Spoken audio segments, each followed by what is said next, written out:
Okay, we're going to be starting a pop art painting project. Pop art is short for popular art.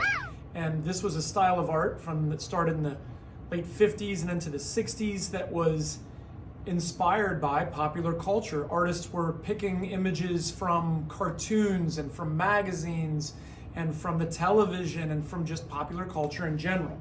So we're going to have, I'm going to have you guys pick out a a popular figure, a celebrity of some kind, and that might be a musician like Lana Del Rey or Beyonce. Could be a contemporary painter like Bob Ross, or it might be sports figures too, like Alex Morgan. All sorts of things we can choose as long as they've got a Wikipedia entry. They're sort of a famous person, and I would like it to be someone who's influenced the culture, preferably in some positive way. Then I'm going to kind of posterize that image a little bit for you, and I'm also going to put a grid on it, and that grid is going to be 12 by 16. And then if you'll close in, I'm going to have you number and letter that grid, and then you will do the same thing on this canvas. I'll give you a canvas board. These are nice. You'll put your name and bell on it, and then I will have you letter it and number it the same way. And that way, you will be able to do a much more accurate drawing because the head will be exactly in, starting in A5, and then you can go over to A5. And I will show you some examples of students working on these and getting these outlines of their celebrities and making them look good.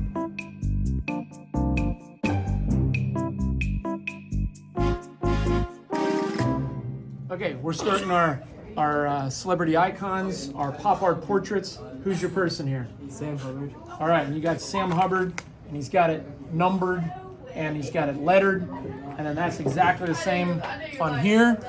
And you can see he's got the outline. We're trying to get the outline first, and then we're gonna go in and do these inside details. Is it going good so far? Yeah. I believe so. What do we got here? Joe Burrow. Joe Burrow. All right, show him Joe. Joe Shiesty. And then she's got numbers and lettered. She's got this lightly drawn, and she's getting a beautiful outline going. And then after we get this, we'll go in and we'll make those inside details. Sound good?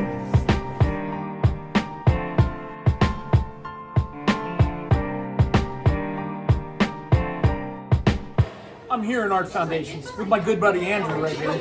Andrew, who are we doing? George Harrison. We've started the background. Show him George. There's George. And you can see we're kind of breaking up all those little areas. We're going to start figuring out the areas of value. We're going to go over this maybe one more, or did we just do it one more time already? That was the second. Okay, we got a second coat. We're looking good back here. Hid the grid. Now we're ready to go on to the next part. Bro, if I had that last name.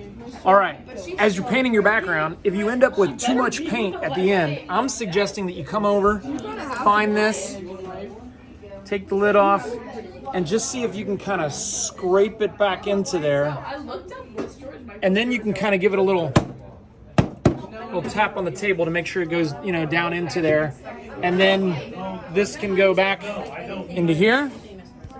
And then you can just take this, fold it over like that, and we'll throw it out.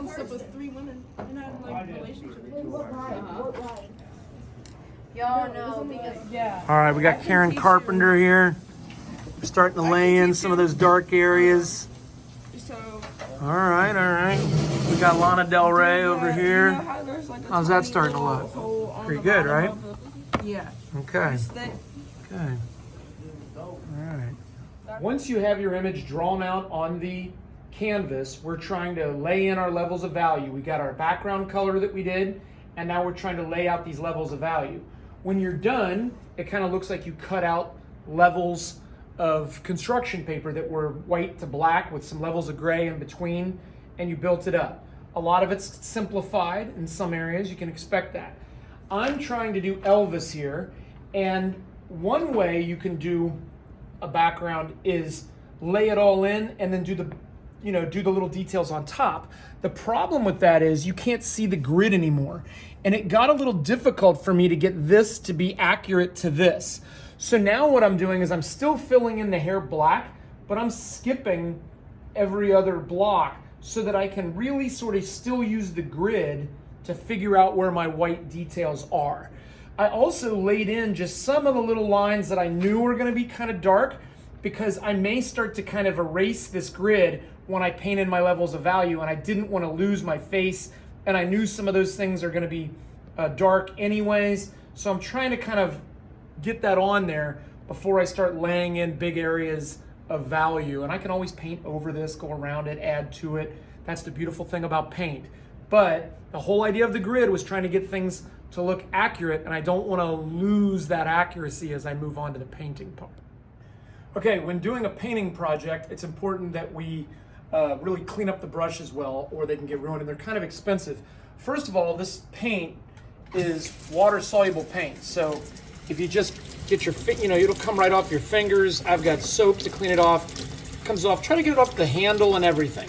If you don't get it off of these brushes, like this person didn't, these things become, like, look at, like all the bristles stick together. It's a nightmare. It kind of ruins the brush.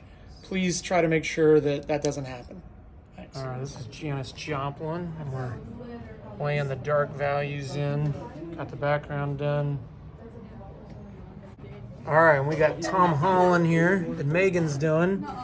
And this looks good, right? Because we kind of have this pretty much sort of broken up into areas of value. Just filling the hair in dark, and then she's going to go back in with the white on there. You really could, even if you wanted to, get, after this dried, get a pencil and lightly draw a grid if you wanted to, and then just paint over the grid with the, that's black. All right, we got Tupac coming along here, and that background painted. Can kind of erase the grid a little as you go. All right, they got their backgrounds painted here, and we're starting to lay in some of the darkest values. And that should give you a pretty good overview of the pop art painting project. Here the students are finishing up their paintings. They did a really nice job. It was impressive. There's 3 Bengals players there. Look at how well they did on that. Very good. Beautiful job. And then I believe that's the lead singer from the Gorillaz, and George Harrison from the Beatles. Very nicely done. Just really good. And Karen Carpenter is a famous old singer from the 70s. Very good.